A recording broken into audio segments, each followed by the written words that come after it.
Hello friends, welcome to S academy. Friends, आज के DPP में है बायोटेक्नोलॉजी का first chapter principle and processes वाला।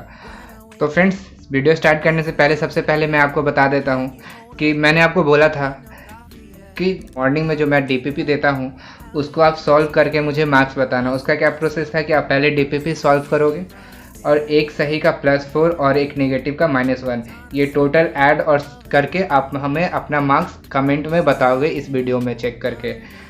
तो फ्रेंड्स, चलिए आज की इस वीडियो को शुरू करते हैं और आज के डीपीपी को सॉल्व करते हैं। तो देखिए, इस डीपीपी का फर्स्ट क्वेश्चन है यहाँ, Agrobacterium tumefaciens used in genetic engineering for. तो देखिए, ये हमें पूछ रहा है कि एग्रोबैक्टीरियम ट्यूनिफेसियम जो है वो किस चीज़ के लिए यूज होता है जेनेटिक इंजीनियरिंग में। तो कि जैसा कि आप जानते हो, एग्रोबैक्टीरियम ट्यूनिफेसियम जो है वो यूज होता है वेक्टर की तरह डाइकॉट प्लांट में जीन ट्रांसफ़र करने के लिए। तो ये क्या हो जाएगा, जीन ट्रांसफ़र। तो इसका आंसर हो जाएगा 1 का 3, जीन ट्रांसफ़र। तो फ्रेंड्स, अब आते हैं क्वेश्चन नंबर 2 में। यहाँ है जेनेटिक इंजीनियरिंग इज। हमसे पूछा जा रहा है कि जेनेटिक इंजीनियरिंग का डेफिनेशन एक तरह से हमें बताना है।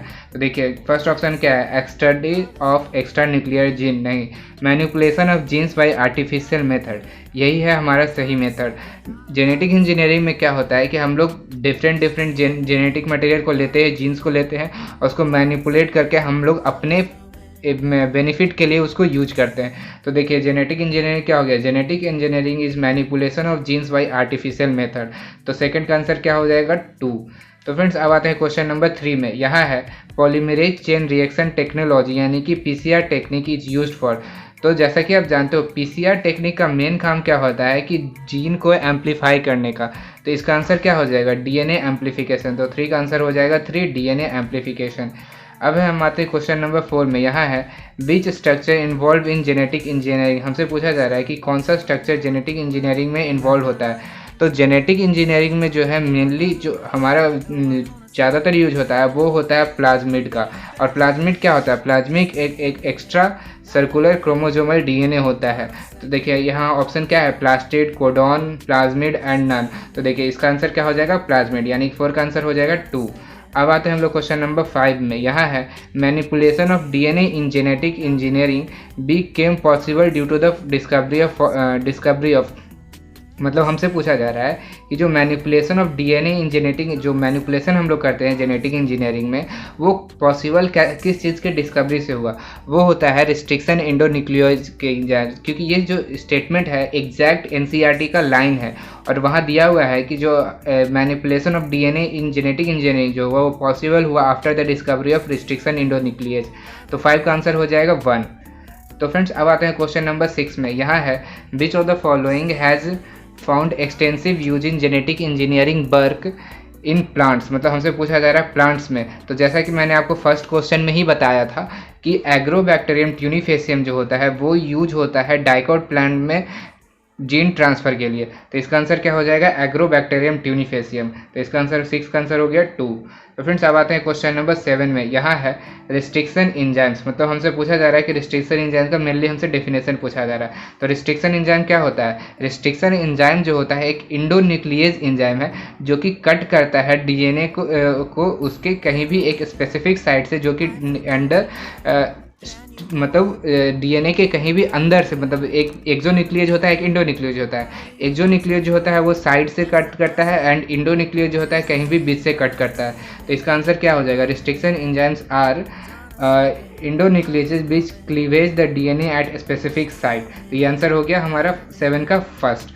तो फ्रेंड्स, अब आते हैं क्वेश्चन नंबर 8 में। यहाँ है thermal cycle takes place in which technique. तो देखिए, थर्मल साइकिल किस टेक्निक में होता है, थर्मल साइकिल जो होता है वो होता है हमारा पीसीआर टेक्निक में, यानी कि पॉलीमरेज चेन रिएक्शन में। यही हम लोग यूज करते हैं टैग पॉलीमरेज जो होता है थर्मस एक्वेटिकस से ऑब्टेन होता है। तो इसका आंसर हो गया हमारा 8 का 2।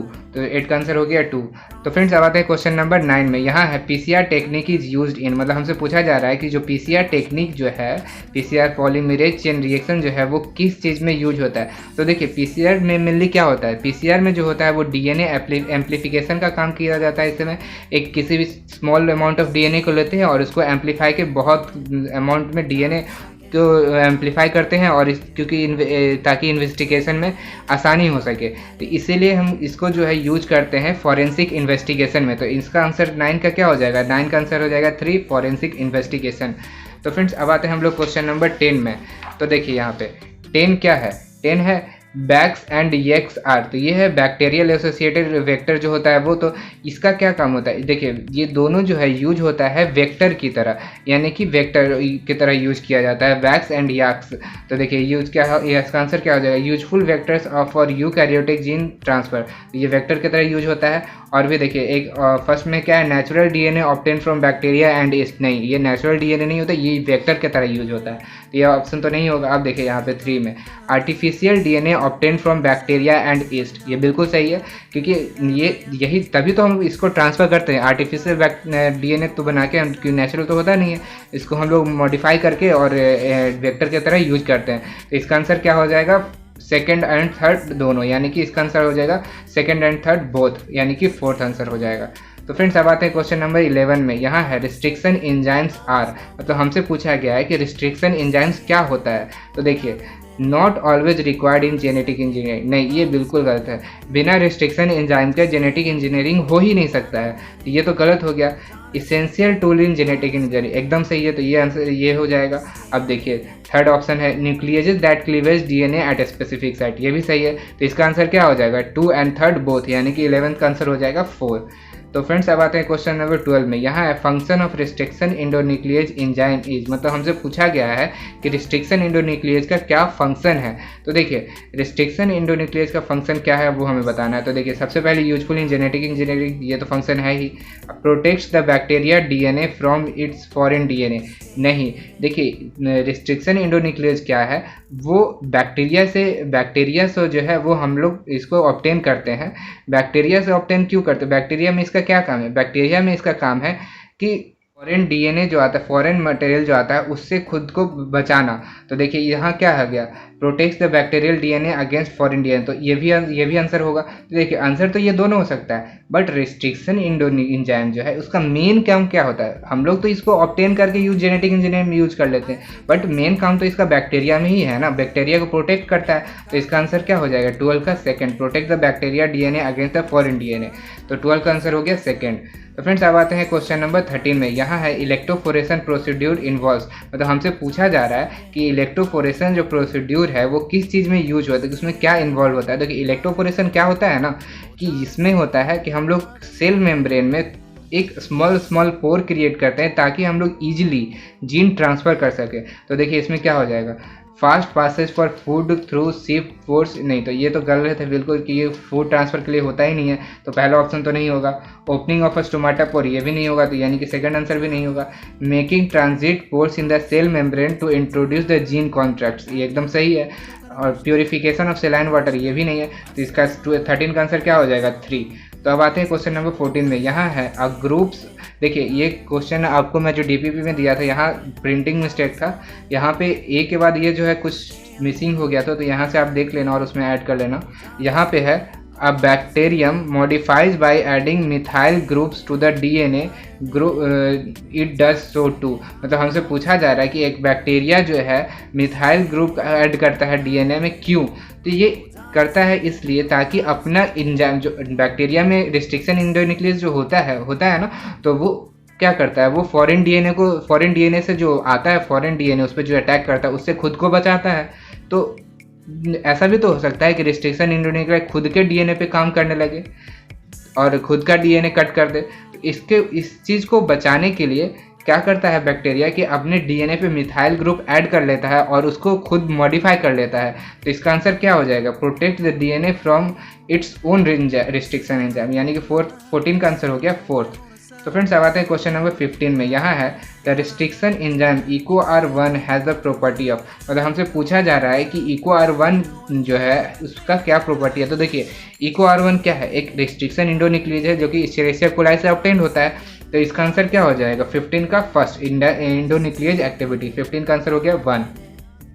तो फ्रेंड्स अब आते हैं क्वेश्चन नंबर 16 में। यहाँ है DNA ligase is an enzyme that catalyses the, मतलब हमसे पूछ रहा है कि जो डीएनए लाइगेज एंजाइम होता है वो कौन सा रिएक्शन कैटेलाइज करता है। तो क्या करता है, देखिए डीएनए लाइगेज का मेन काम क्या है, डीएनए लाइगेट करना यानी कि डीएनए को जोड़ना। तो देखिए यहाँ पे क्या हो जाएगा, joining of the fragments of DNA, यानी 16 का आंसर हो जाएगा 2। तो फ्रेंड्स अब आते हैं क्वेश्चन नंबर 17 में। यहाँ है Agrobacterium tumefaciens contains a large plasmid which induces tumour in the plants, मतलब इट इज टर्म्ड एज, मतलब हमसे पूछा जा रहा है कि एग्रोबैक्टीरियम ट्यूनिफेसियम जो है लार्ज प्लाज्मिड कंटेन करता है जो कि ट्यूमर कॉज कराता है। तो उस जो प्लाज्मिड है उसको क्या कहते हैं, तो वो है टाइप्लाज्मिड, यानी कि ट्यूमर इंड्यूसिंग प्लाज्मिड। तो इसका आंसर क्या हो जाएगा 17 का फर्स्ट, टी यानी कि टाइप्लाज्मिड। तो फ्रेंड्स अब आते हैं क्वेश्चन नंबर 18 में। यहाँ है सेकेंड लेटर, हमसे बोल रहा है कि second letter of the name of restriction endonuclease come from. तो हमसे पूछा जा रहा है कि जो आप जानते हो, जैसे कि एग्जांपल लेते रहते हैं हम लोग इको आर फर्स्ट, ये आप जानते हो। जैसे इसमें हमसे पूछा जा रहा है कि सेकेंड लेटर कहाँ से आता है। तो देखिए पहला लेटर कहाँ से आता है, पहला लेटर आता है जीनस से, और ये 2 लेटर जो होता है ये आता है स्पेसीज से, और ये होता है स्ट्रेन का नाम, और ये होता है कि उस स्ट्रेन से कितने नंबर पे ये एंजाइम सिंथेसाइज हुआ है, मतलब ऑब्टेन किया गया। तो ये क्या हो जाएगा, स्पीसीज ऑर्गेन। तो ये हो जाएगा 18 का आंसर हो जाएगा second species of the organism. तो फ्रेंड्स अब आते हैं हम लोग क्वेश्चन नंबर 19 में। यहाँ है to isolate DNA from fungi we have to break the wall it is done by, मतलब हम जो बोला जा रहा है कि जो फंजाई से हम लोग अगर हमको डीएनए चाहिए तो इसको हम लोग फंजाई का वॉल ब्रेक करना पड़ेगा। तो ये किस चीज़ से होगा, तो देखिए फंजाई का जो बॉल है किस चीज़ का बना होता है, काइटिन का बना होता है। तो काइटिन के बॉल को तोड़ने के लिए हमको कौन सा एंजाइम चाहिए, काइटिनेज चाहिए। तो यहाँ पे क्या आंसर हो जाएगा, 19 का आंसर हो जाएगा फोर्थ, काइटिनेज। तो फ्रेंड्स अब आते हैं क्वेश्चन नंबर 20 में। यहाँ है which of the following enzyme will get inactivated in insertional inactivation. तो हमसे पूछा जा रहा है कि इसमें कौन सा, इन चारों एंजाइम में से कौन सा एंजाइम जो है वो इंसर्शनल इनएक्टिवेशन हो जाता है। तो देखिए यहाँ क्या होता है कि बीटा ग्लैक्टोसाइडेज एंजाइम जो होता है वो इनएक्टिव हो जाता है जब हम लोग इंसर्शनल इनएक्टिवेशन देखते हैं उसमें। तो इसका आंसर क्या हो जाएगा, बीटा ग्लैक्टोसाइडेज, यानी कि 20 का आंसर हो जाएगा हमारा 3। तो फ्रेंड्स अब आते हैं क्वेश्चन नंबर 21 में। यहाँ है in the presence of chromogenic substance, मतलब क्रोमोजेनिक सब्सटेंस के प्रेजेंस में रिकॉम्बिनेंट बैक्टीरिया क्या करेगा। तो देखिए जब रिकॉम्बिनेंट बैक्टीरिया जो है क्रोमोजेनिक सब्सटेंस के प्रेजेंस में भी वो कलरलेस कॉलोनी शो करता है, और जब नॉन रिकॉम्बिनेंट रहेगा तो वो ब्लू कलर्ड का कॉलोनी शो करेगा। तो यहाँ क्या हो जाएगा 21 का हो जाएगा हमारा कलरलेस कॉलोनी, यानी कि 21 का आंसर हो गया 2। तो फ्रेंड्स अब आते हैं क्वेश्चन नंबर 22 में। यहाँ है which of the following enzyme is known as molecular scissors. हमसे पूछा जा रहा है कि मॉलिक्यूलर सीजर्स कौन से एंजाइम को कहते हैं। देखिए मॉलिक्यूलर सीजर्स हम लोग कहते हैं रिस्ट्रिक्शन इंडोन्यूक्लियेज को, हम लोग कहते हैं मॉलिक्यूलर सीजर्स। तो इसका आंसर क्या हो जाएगा 22 का 3 हो जाएगा रिस्ट्रिक्शन एंजाइम। तो फ्रेंड्स अब आते हैं हम लोग क्वेश्चन नंबर 23 में। यहाँ है which of the following feature is not necessary for cloning vector, मतलब हमसे पूछा जा रहा है कि कौन सा जो इसमें से ये फीचर्स दिया हुआ है वो ज़रूरी नहीं है क्लोनिंग वेक्टर होने के लिए। तो देखिए ओरिजिन ऑफ रेप्लिकेशन होना चाहिए तभी तो वहाँ रेप्लिकेशन स्टार्ट होगा, हाई कॉपी नंबर ये भी होना चाहिए तभी तो वो हाई नंबर, मतलब जितना हम लोग क्यों भी जेनेटिक इंजीनियरिंग क्यों करते हैं, रिकॉम्बिनेंट डीएनए क्यों बनाते हैं, ताकि हमको उससे जो प्रोडक्ट ऑब्टेन हो रहा है वो लार्ज अमाउंट में प्रोडक्ट ऑब्टेन कर सकें। तो इसलिए हाई कॉपी नंबर तो होना ही चाहिए, सेलेक्टेबल मार्कर भी होना चाहिए। क्लोनिंग साइट्स ये कोई ज़रूरी नहीं है, क्योंकि यहाँ हमसे पूछा नॉट नेसेसरी, तो नेसेसरी क्लोनिंग साइट जरूरी नहीं है, यानी कि 23 का आंसर हो जाएगा 4। तो फ्रेंड्स अब आते हैं क्वेश्चन नंबर 24 में। यहाँ है which instrument is use for the separation of DNA fragments. हमसे पूछा जा रहा है कि डीएनए फ्रैगमेंट्स को सेपरेट करने के लिए हमको कौन सा इंस्ट्रूमेंट चाहिए। तो देखिए डीएनए फ्रैगमेंट्स को ये सेपरेशन के लिए हमें चाहिए जेल इलेक्ट्रोफोरेसिस। तो इसका आंसर क्या हो जाएगा 24 का 2 जेल इलेक्ट्रोफोरेसिस। अब आते हैं हम लोग क्वेश्चन नंबर 25 में। यहाँ है restriction endonuclease are used in genetic engineering to form, मतलब हमसे पूछा जा रहा है रिस्ट्रिक्शन इंडोन्यूक्लियेज जो है वो जेनेटिक इंजीनियरिंग में क्यों यूज होता है। तो देखिए रिस्ट्रिक्शन इंडोन्यूक्लियेज का मेन काम क्या होता है कि रिकॉम्बिनेंट मॉलिक्यूल बनाने का डीएनए को बनाने के लिए। और डीएनए फ्रैगमेंट्स को कट करने के लिए। तो देखिए यहाँ क्या हो जाएगा, रिकॉम्बिनेंट मॉलिक्यूल ऑफ प्रोटीन नहीं, रिकॉम्बिनेंट मॉलिक्यूल्स ऑफ डीएनए एकदम, और ये भी नहीं, प्रोटीन तो हम जानते हैं कि नहीं होता है और रिकॉम्बिनेंट सेल तो नहीं, यानी कि हमारा क्या हो जाएगा, रिकॉम्बिनेंट मॉलिक्यूल ऑफ डीएनए, यानी कि 25 का आंसर हो गया सेकेंड। तो बस फ्रेंड्स यही सारे 25 क्वेश्चन थे हमारे आज के इस डीपीपी में बायोटेक्नोलॉजी के। तो आशा करता हूँ आपको ये वीडियो अच्छा लगा होगा, आपको सारे क्वेश्चन समझ में आए होंगे, और आप हमें कमेंट में बताना कि आपका कितना मार्क्स आ रहा है, और आप हमें कमेंट में ये भी बताना कि आपको ये सीरीज़ कैसा लग रहा है, और अपने सभी दोस्तों के साथ शेयर करना हमारी इस सीरीज़ को, ताकि उनको भी पता चल सके और वो भी हमारी इस सीरीज़ का हेल्प ले सके। और अगर आपको ये वीडियो अच्छा लगा है तो इस वीडियो को लाइक कर दीजिएगा, और अगर आप हमारे चैनल पर न्यू हैं तो हमारे चैनल को सब्सक्राइब कर लीजिएगा। तो बस फ्रेंड्स इस वीडियो में इतना ही। Thanks for watching.